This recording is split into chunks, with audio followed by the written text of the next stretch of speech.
So I'm here to talk about Java Embedded Suite, thank you, which is a product that Oracle announced last week.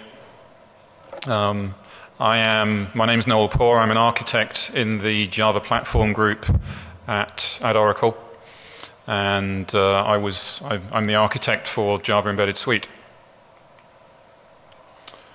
So this will be this is going to be a relatively informal occasion. Hi everyone.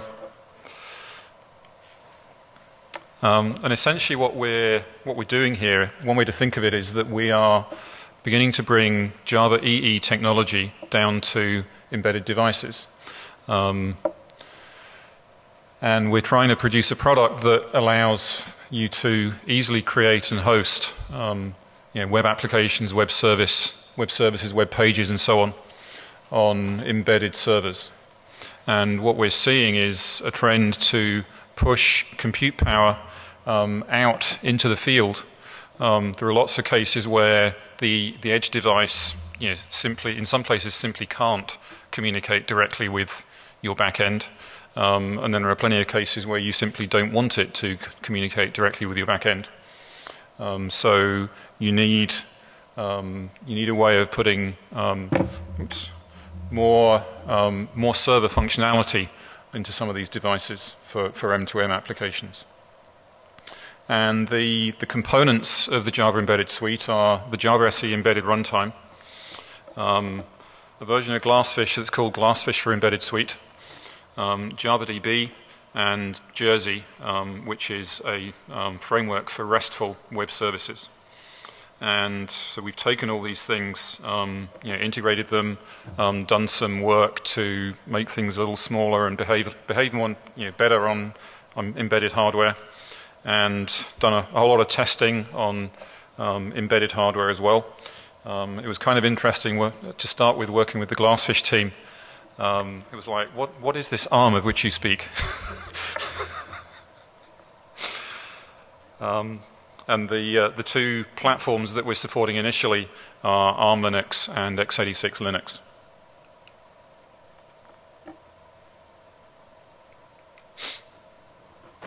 So this is a picture. I think this has been used in more than one presentation this week, so you may already have seen it. It just kind of identifies, where in the architecture does Java Embedded Suite fit.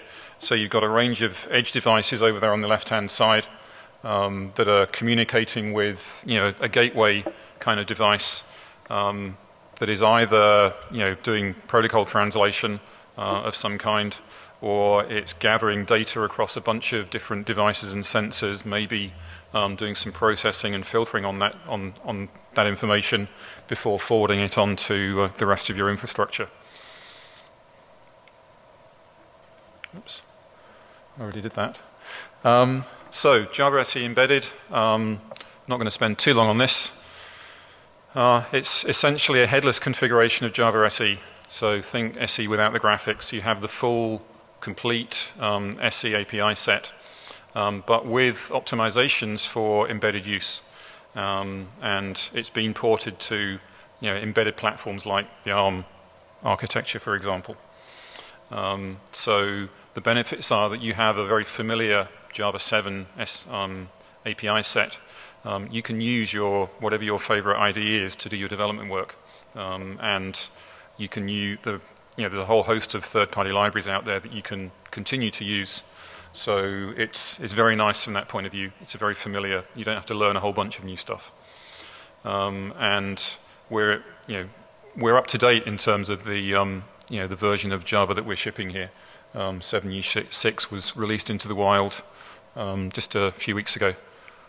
So I'm sure there's maybe some surprises, but so usually in the embedded world we talk about tool chains and cross compiles and all that. So hopefully this cuts through all that.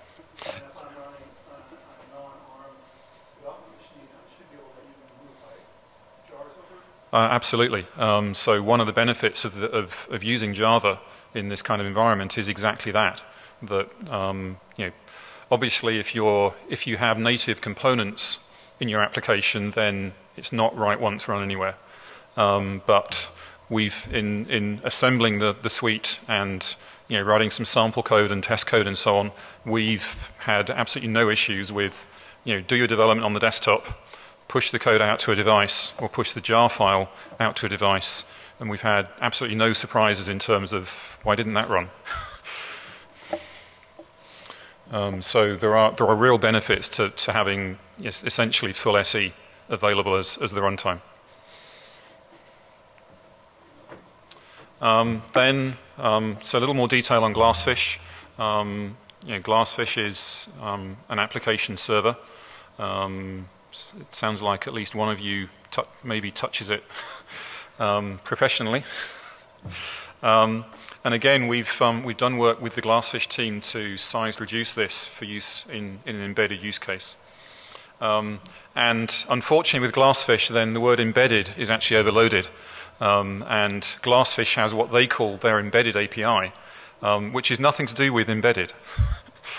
But what that means is that rather than running GlassFish as a separate standalone process and then doing all your communication with it via a network connection, you're actually embedding the application server into your application, so it's running in process. And there is an embedded GlassFish API that you use to control, configure, etc. That GlassFish instance. So essentially, what we're providing here is, the Grizzly HTTP server that's already integrated into GlassFish, a full Servlet 3.0 container, and it still passes all the TCKs, and JavaDB and Jersey integration for this.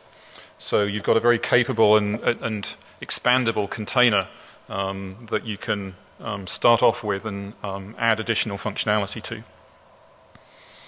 So JavaDB is the next component, and JavaDB has been integrated with the JDK for a little while now.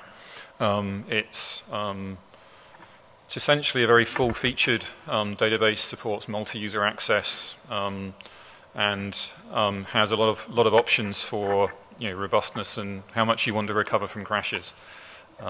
Exactly how robust you want to be and how slow do you want it to be or how fast you want it to be and so on. I'm saying that it's easy to use from my perspective. Not being a professional database guy, then I was able to pick it up and run with it really surprisingly quickly.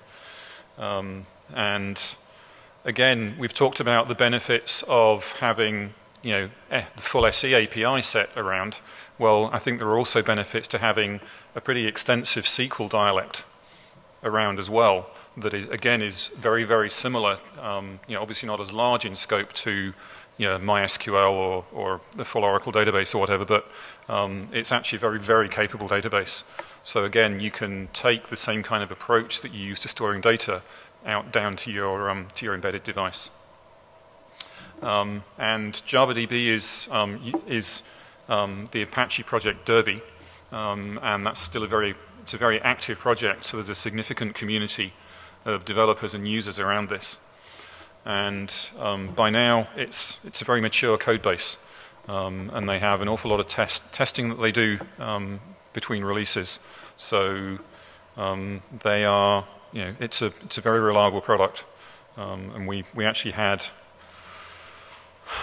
I'm trying to think if we even filed one bug against JavaDB in doing all this work. They may have filed a couple of bugs which were, we should do that differently in the future. But I don't think we filed one from our side, did we, Doug? I don't think so. No. So it's easy to use. You've got a single jar. That's all you need on your class path. SQL support.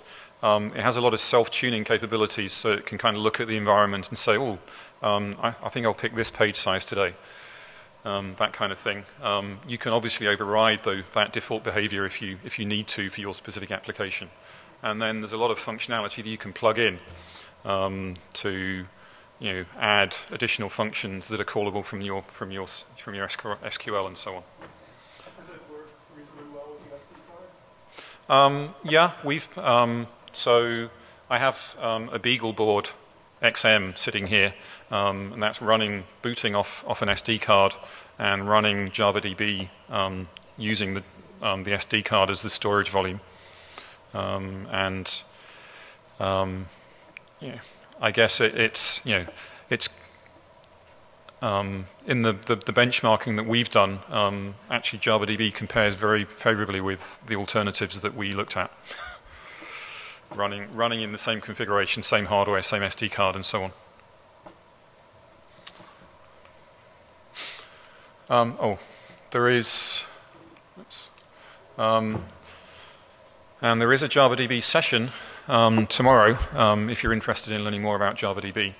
It's at 2 o'clock in this hotel, but in the Monterey room. So I'll be co-presenting that with one of the architects of JavaDB. So the final thing that I like to, the final component to cover is Jersey, and this is a framework for authoring and hosting RESTful web services. It's the reference implementation for JSR 3.11, also known as JAX-RS. And it's the way it works is simply by annotating your code. And I'll show you an example of that in a moment.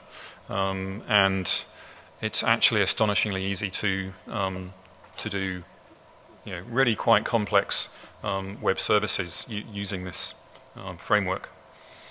So it includes things like JSON support, which is obviously pretty useful if you're going to be accessing those web services from a browser environment, for example.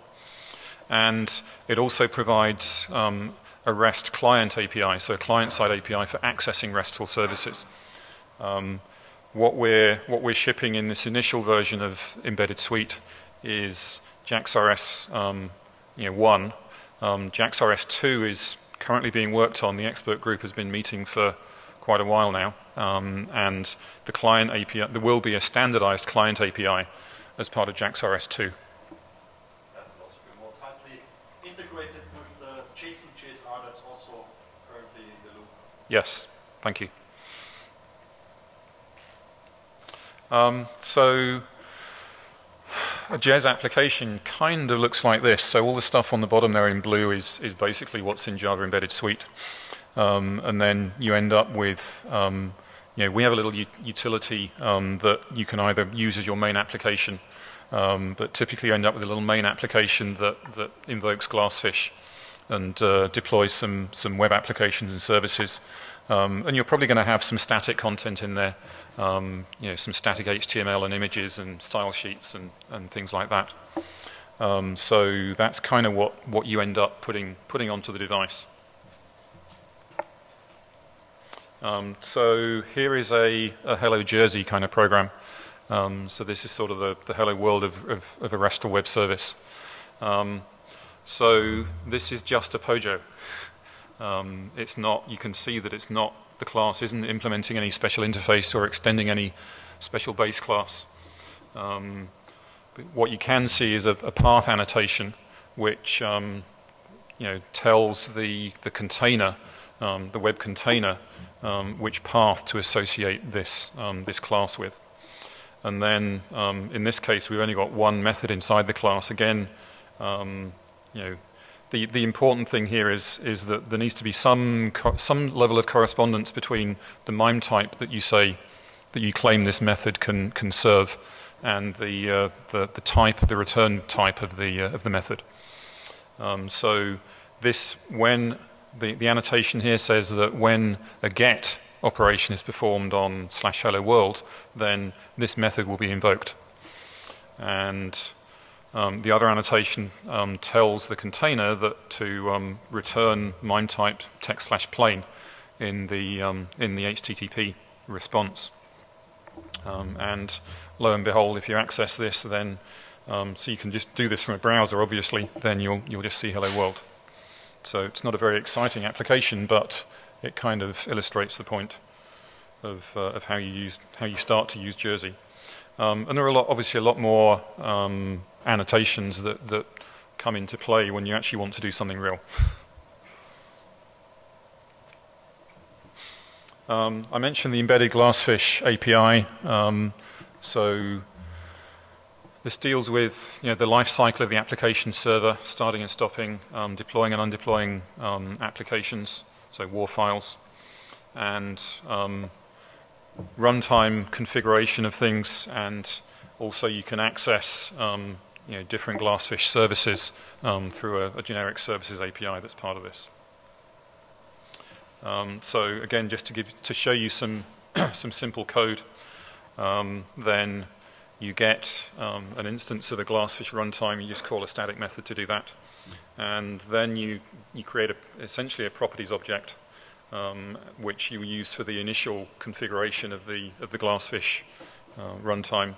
In this case, then we're setting two properties that set the port numbers to be used for HTTP and HTTPS. And then we create a new GlassFish instance and tell it to start. And then we can ask that instance for an object that we can use for deploying and undeploying applications.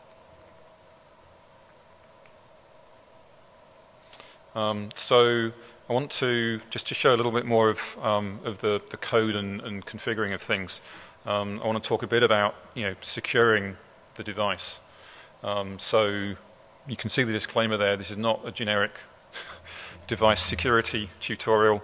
If you're actually building a real device, you should understand for yourself how to secure a Linux installation and so on. Make sure you run the right tools to check and all that kind of good stuff. But let's talk a little bit about securing access to web applications, because it's obviously important if your device is sitting out there somewhere or sitting underwater, and you really don't want someone hacking into it when you're just about to make that vital discovery. So I guess the high-level point to make here is that it's still GlassFish. So conceptually, the way that you configure things is basically the same as with big GlassFish. And no, that's not an official name. So difference is because GlassFish for Embedded Suite is size reduced, then there is no admin console. The good news is that means there's no admin port open that you have to worry about. You use the embedded API to do the configuration that you typically do using the admin console or the AS admin command line interface. And until the point at which you actually configure them, then embedded GlassFish does not listen at all. So unless you give it the port numbers, then it won't open any sockets. This makes some things a little easier when you're doing a security audit on your device. So a lot of cases then you'll want to force the use of a secure transport, and there's an easy way to do that. In fact, there are several ways to do it depending on exactly the context. So you can use the old traditional web.xml way of doing it, or with Servlet 3.0 then you can use a servlet security annotation.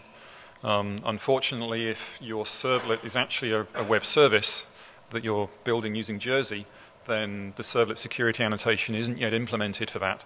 So you have to do it using the web.xml way. If, for example, you wanted to do this programmatically and maybe say, if you used a secure connection, then I'll give you some extra stuff in my response, then you can query within Jersey and obviously within the servlet API to discover whether the connection that is talking to you is secure or unsecure.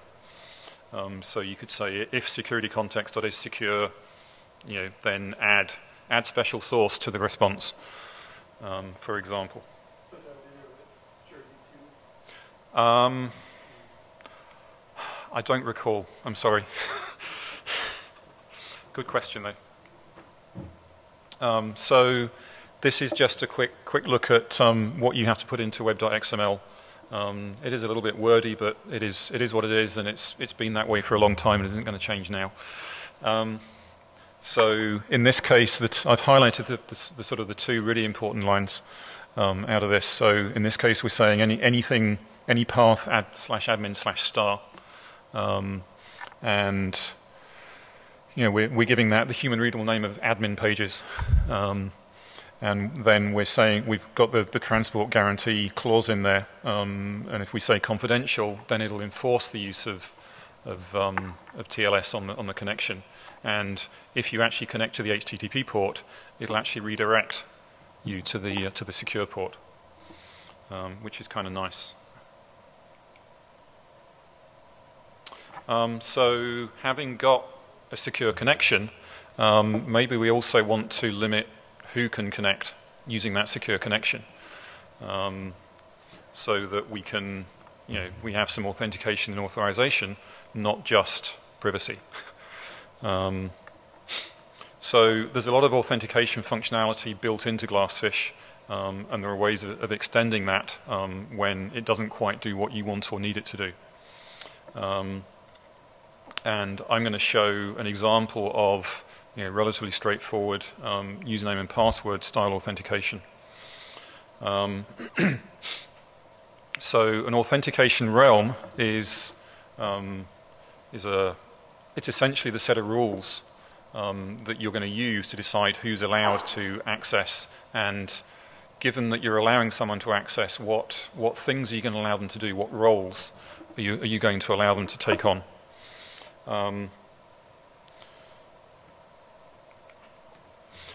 And there's this simple 6-step process for doing this, and we'll go through each of these fairly quickly.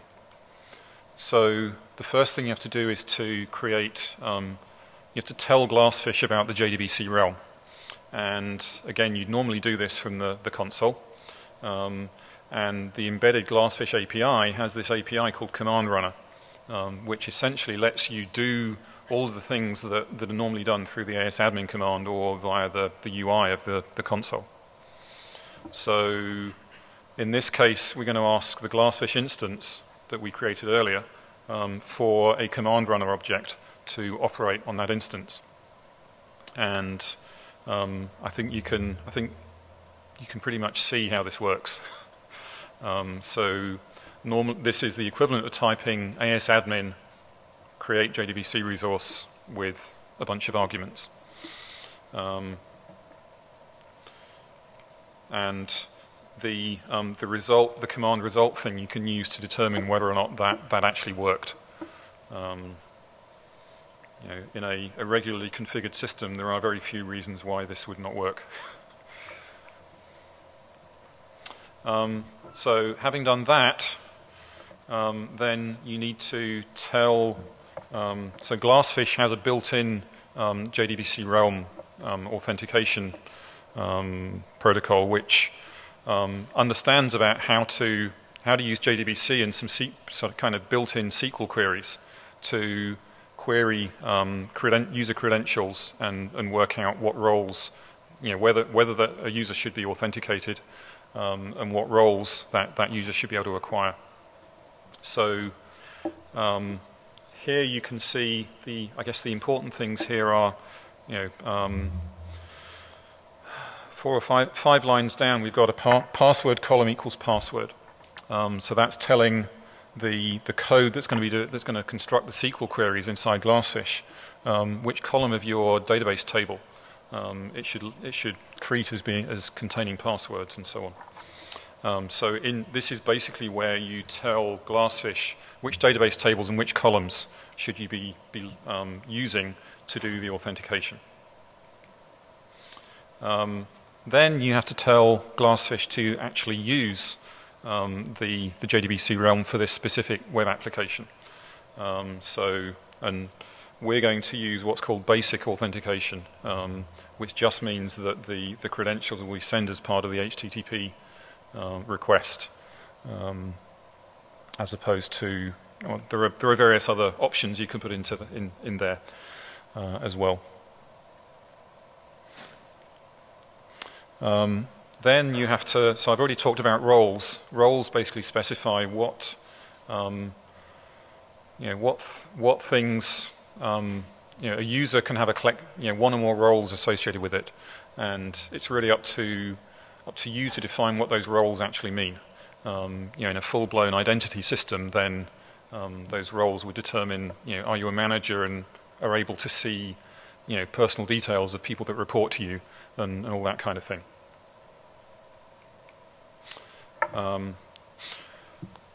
Then you also need to, specify the role names that you're actually going to recognize within this application.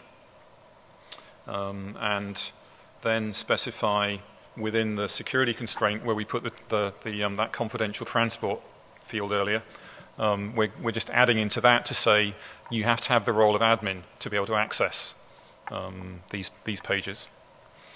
And then we're getting close to the end now. So then, in this case, actually this is just the full security constraint laid out. So then we've told GlassFish all the information it needs to be able to construct a bunch of SQL queries on some database tables to work out whether it should allow a user to log in or not. So we then need to use some SQL to create the database tables that are actually going to back the backing store for this, if you like. Now, JavaDB allows you to do things like encrypting the data store, and there are various other things built into it that help you make the use of this more secure. So here we're basically just creating 3 tables: one that holds the list of users, one that holds the list of groups, and one that maps users to one or more groups. And sorry. We will, so if we go back,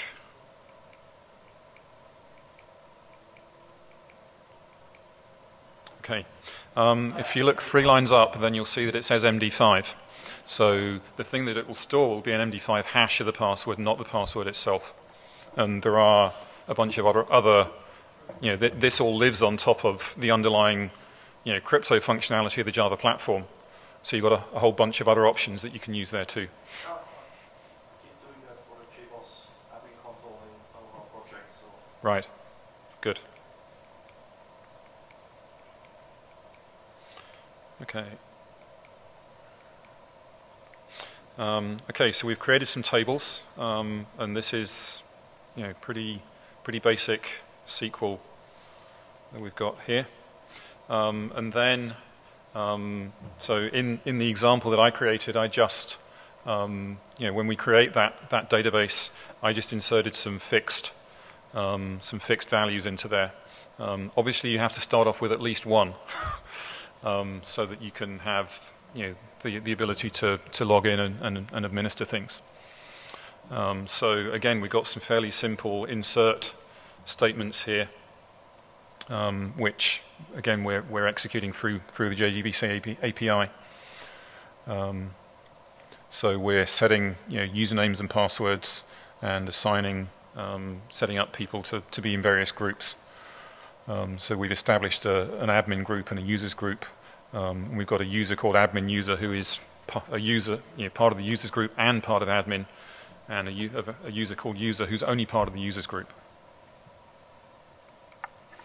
And this is what you see when you use Firefox to access a web application that's protected in that way.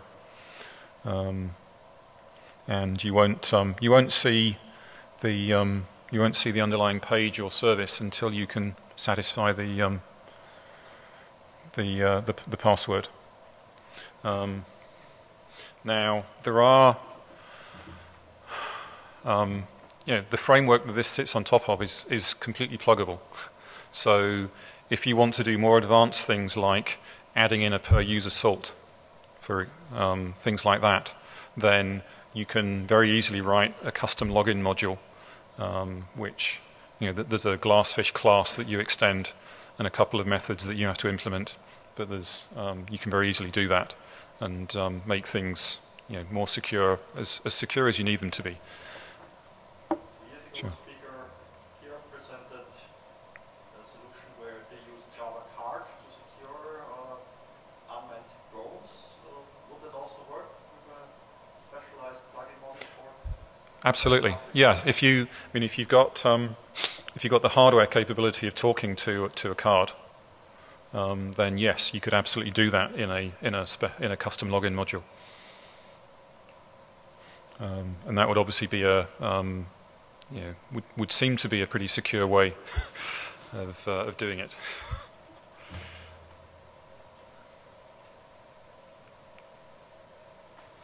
So when it comes to actually, like putting code on your device, then what do you have to do to install JES on the device? Well, you don't install it. There is no actual installation process. You simply copy the JES is packaged in a directory tree, and you basically copy that tree wherever you want it to be on the device. You'll probably need to tell some part of your code or a script or whatever where you put it, but you can put it wherever you want it to be.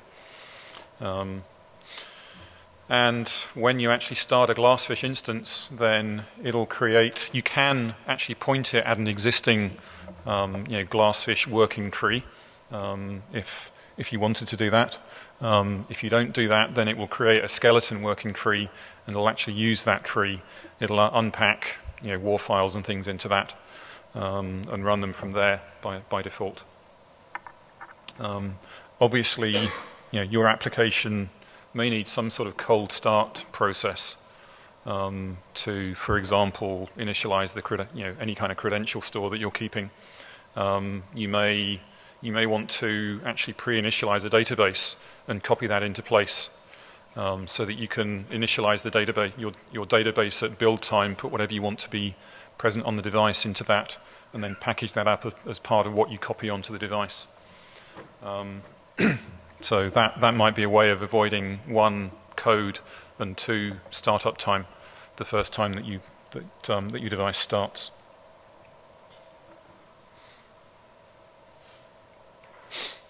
Okay.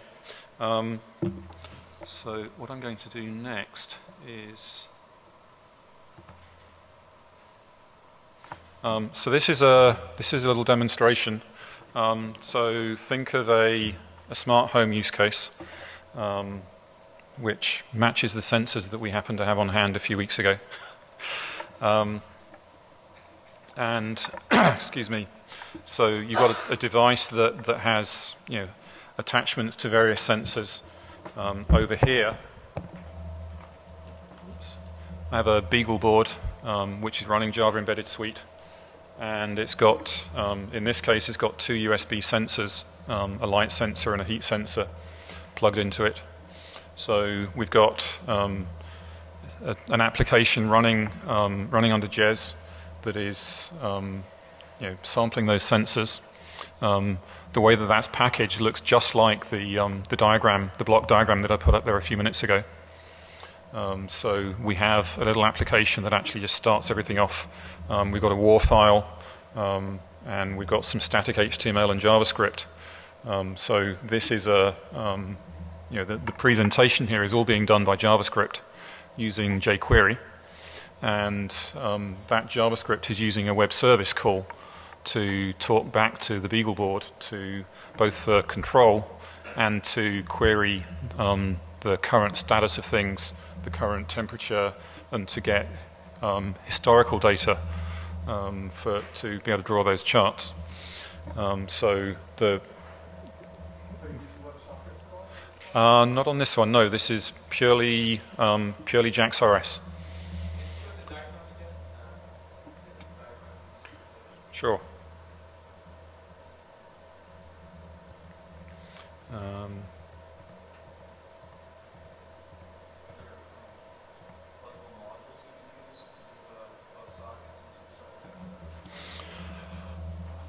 Yeah, I mean, there's enough of GlassFish there. I haven't actually, I don't specifically know that WebSockets will work, but I'm relatively sure that there's enough of GlassFish there that it would.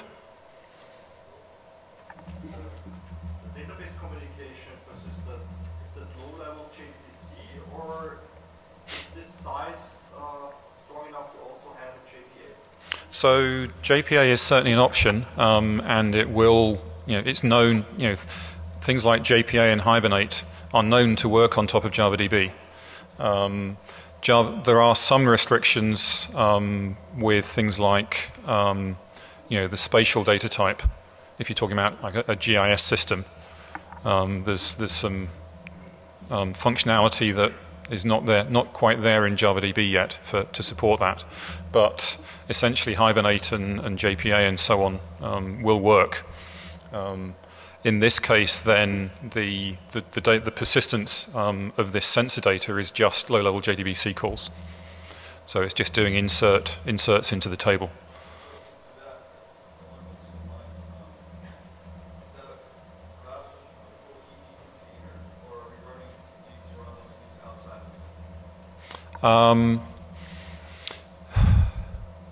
Again, I'm pretty sure that all of the containment functionality that's required is still there, because I know something about how it's modularized, and so even though we don't include any OR mapping as part of the embedded suite, I don't know of any specific reason why it shouldn't work. Exactly. Sensor communication, make any use of the sensor API for ME, JES R256, or is this just kind of low level with simple numerical data? This is not using JES R256. This is just basically opening up a serial data stream and grabbing numbers out of it.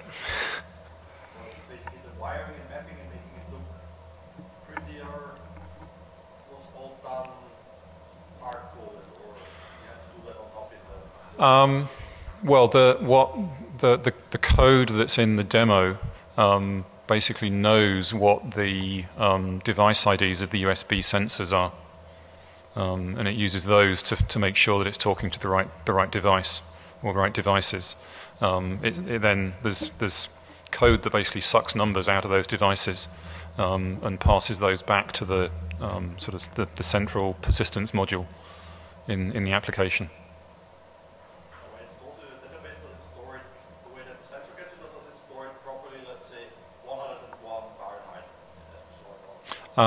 It's storing whatever it received from the sensor, and along with a timestamp of when it was received.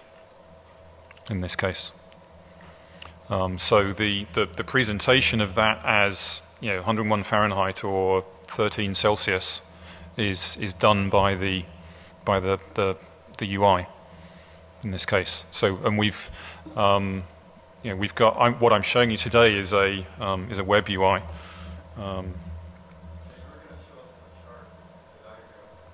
Oh, I'm sorry. Okay, let's go chart from current slide. That's it.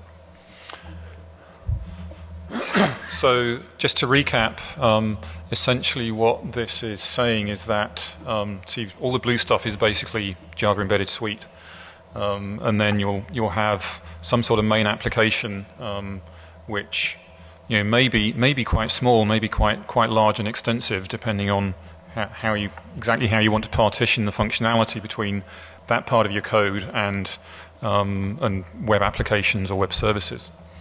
You're likely to have some static content, so simple HTML pages, images, style sheets, and so on.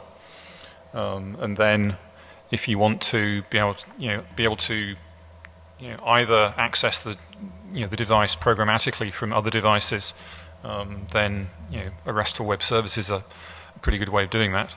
Or again, you can build an FX UI. And we built both a web UI and an FX UI on top of for this demo. What's the rough memory footprint for the light blue? The light blue right now is about 60 megabytes. If you saw any of the keynote information on Sunday evening, then you'll know that we'll be able.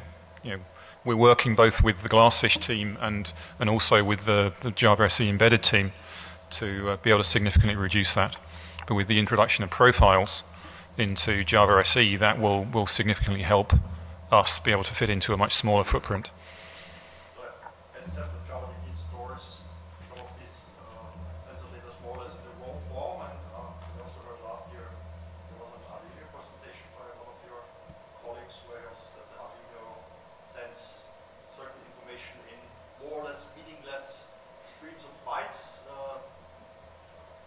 and then you have to make something out of it and present it in the proper way that actually this byte needs, for example, 100 Celsius or 100 Fahrenheit, and some other value means something else, so you have to calibrate it, and then you know what it tells you. So if you say the low-level values are stored in the database, let's assume you make a backup, your board is broken. Mm-hmm. And you change sensors, and how do you reconfigure? Store the data on the board that may have a slightly different configuration. That means your data may be fucked up. Yeah, I think absolutely. So in that situation, then I think you would have to process the data into you'd need to normalize the data before you actually persisted it. In this case, this is a demo, and but That's why I was discussing with your previous speakers about a possible abstraction level that actually is platform independent, that makes sense for different devices. yeah, I think things like sensor, parameterizing sensors, so that you can actually know that when this sensor says 27, it means 13 Celsius or whatever. That's something you have to do on a sensor by sensor basis, and it may be that in some cases you have to the way that you'd implement that may well change from sensor to sensor. It may potentially be a good idea to store it in a way that is interoperable with other devices. Mm-hmm. Yeah. I think particularly once once you get to a point where the data is going to can potentially go to multiple places, then having some sort of standard way of representing that would be a good thing. Yes. Yeah. Oh yeah. Yeah. There's the ASM1 based syntax for healthcare stuff, right? And okay, good. Maybe we should. Okay, good. We should maybe chat afterwards.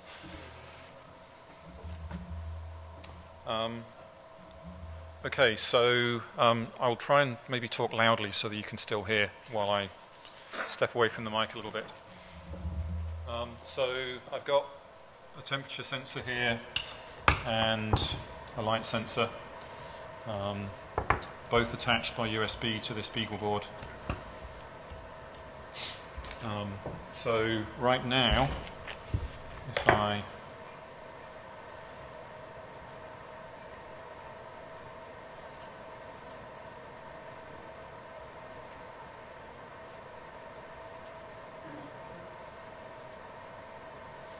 okay, seems to me like something about the demo has stopped.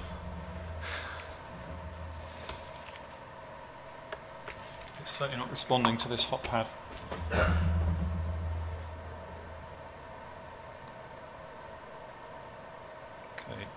Okay, bear with me for 1 second.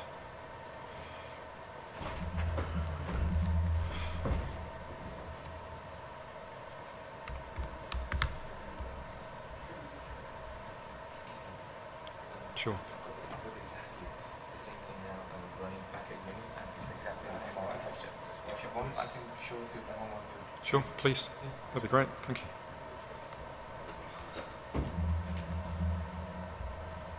I'm sorry, just what he's trying to sort this problem out.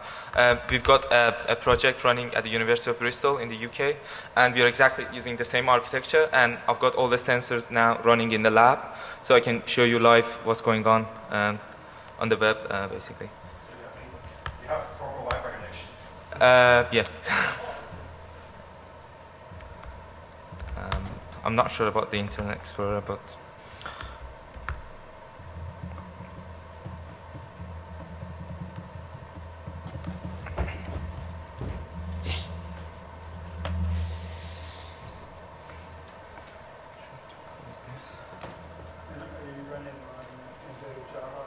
Yes, SunSpot is a product that was developed by Sun Microsystems a couple of years ago, a few years ago actually. I think you haven't got internet connection. Yeah, it's probably confused because I've actually got a wired connection to this bridge over here. Anyway, I think the Can just show you? That's a graph receiving all the data, and basically any sensors that added to the network, we've got it here. All the data through JDBC and everything.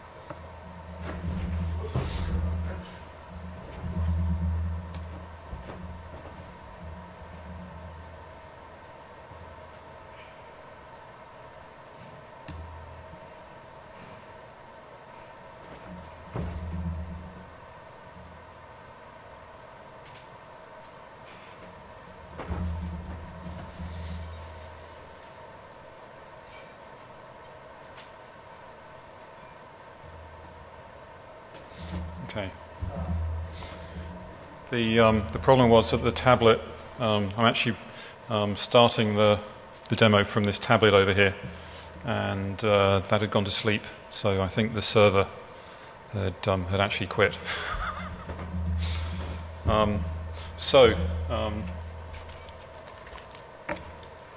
We should be able to see some temperature increase now.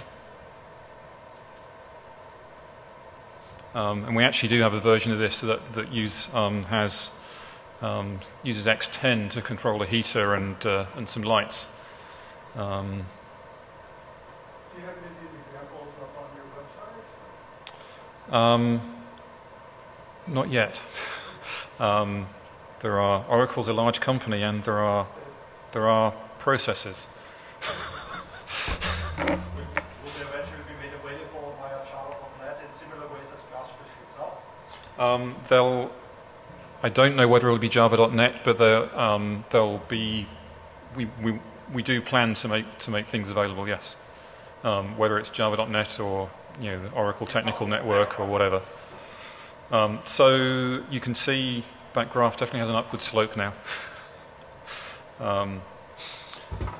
So essentially, you can run this in automatic or manual mode. In manual mode, then you can go in and set the thermostat, and the heater will turn on until the thermostat temperature is reached, and so on.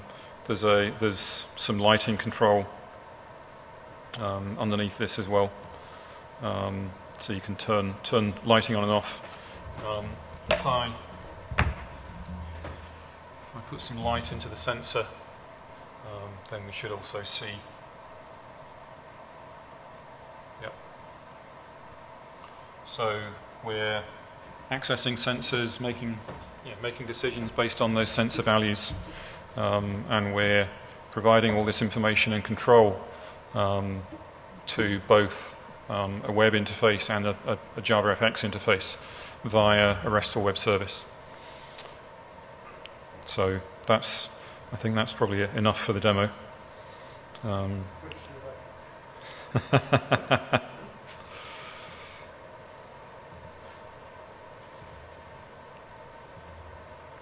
Okay, so if you are ready to actually try Java Embedded Suite, then I think probably all you need to do is type the 3 words Java Embedded Suite into your favorite search engine. But if you want to take a picture of that screen, that will do just fine too. So you can download an eval of Java Embedded Suite from Oracle Technical Network. I had a question about licensing for that. It seemed like it's okay for non-commercial use, or do you know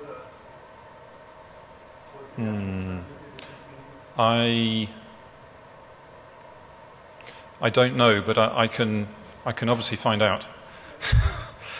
So if you want to contact me afterwards, then I know someone who knows. So. What recommended is I could let everyone in the open source project go get their own copy, but it'd be nice to have a distribution for them. Sure. Yeah. Typical Oracle license where everything's unlimited evaluation period for development only, and then you start thinking about That's, yes, I mean, that is the Oracle, the typical Oracle business model.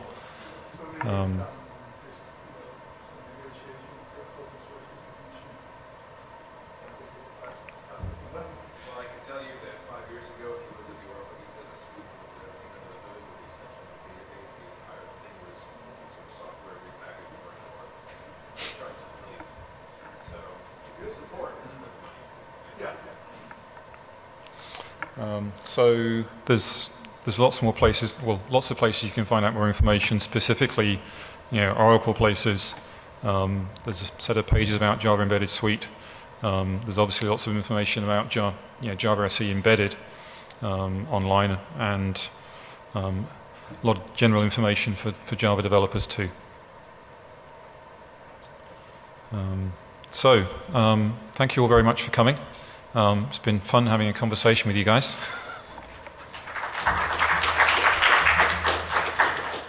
And if you've got any more questions you want to ask now, then go ahead. I'm sorry? Absolutely. Did you expect to, it seems like Oracle is serious about Java SE embedded. So I've been going to the embedded system conference over the years, and whenever I use the Java word, I usually get, stared at, laughed at, so I think it's pretty important. Hopefully you guys can put some marketing around that as well. Yeah, Oracle does consider embedded to be important. And we announced, our embedded convergence strategy at last year's Java 1, where we're convergent. I mean, typically then, or historically, then, we've used CDC, the sort of upper half of Java ME, for a lot of embedded applications, and the profiles work that was talked about on Sunday is kind of the part of the outcome of that the convergence strategy that we announced last year.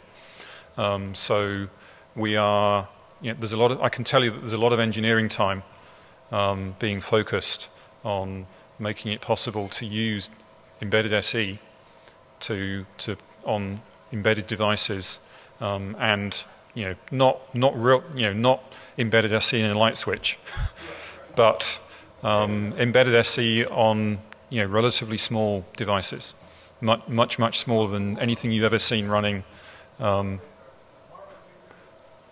Much smaller than anything that you've seen running SE before. So yes, Oracle remains committed to the embedded space as an important place where we think that Java can play a major role. And Bob, do you want to announce your session?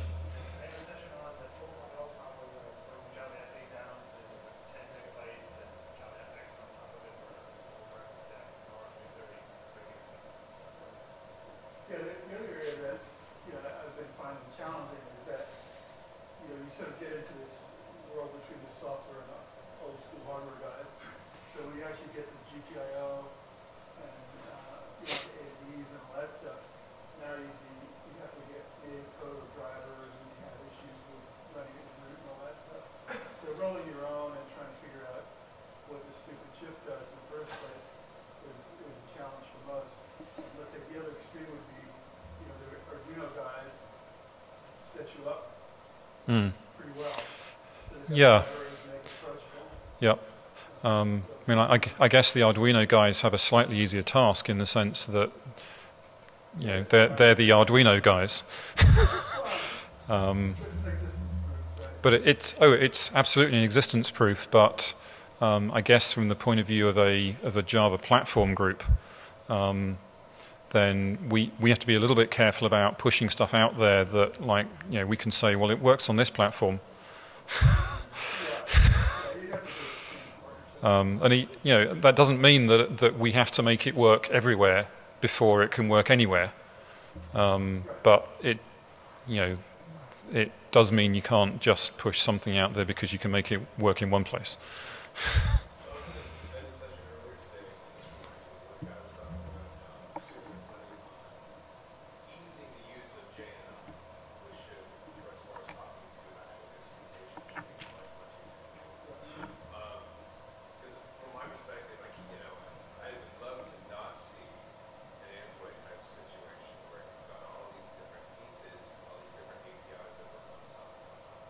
Mm.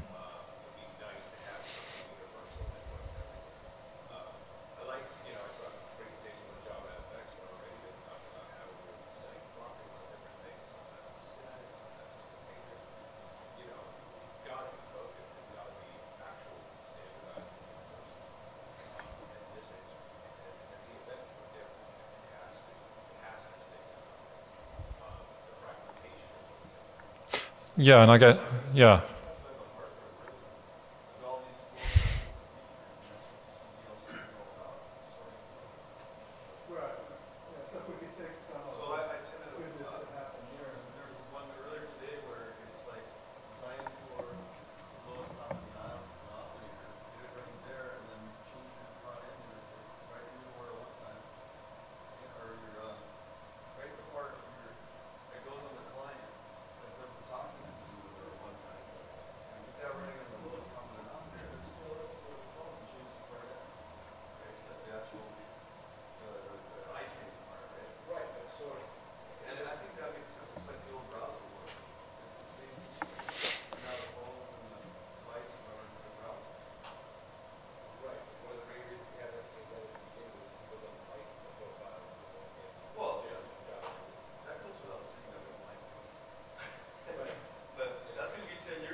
Mm.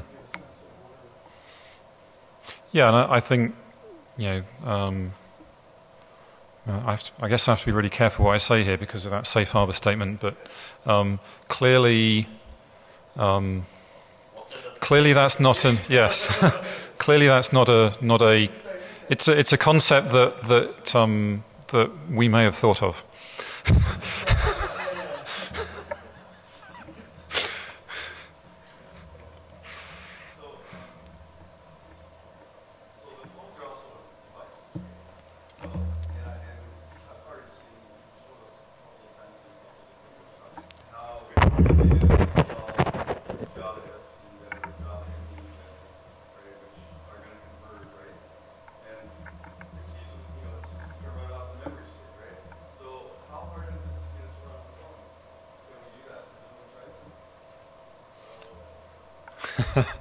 Yeah.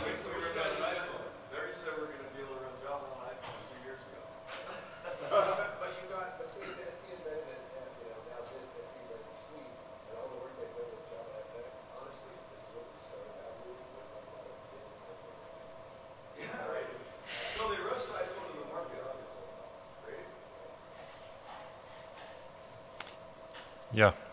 I know that's a crazy question. We're not going to hold the answer.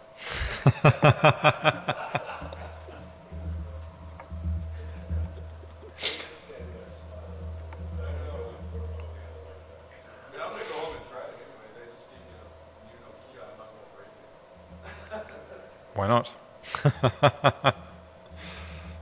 Well, there's when you think about the hardware that's inside those kind of devices and compare it to what's inside a BeagleBoard, I mean that if you bought a phone probably this year, it's got significantly more compute power than this BeagleBoard has, and it has twice the number of cores.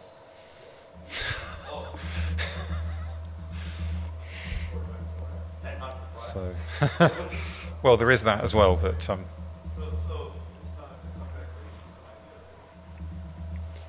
that crazy. from a purely technical viewpoint, it's not that crazy an idea.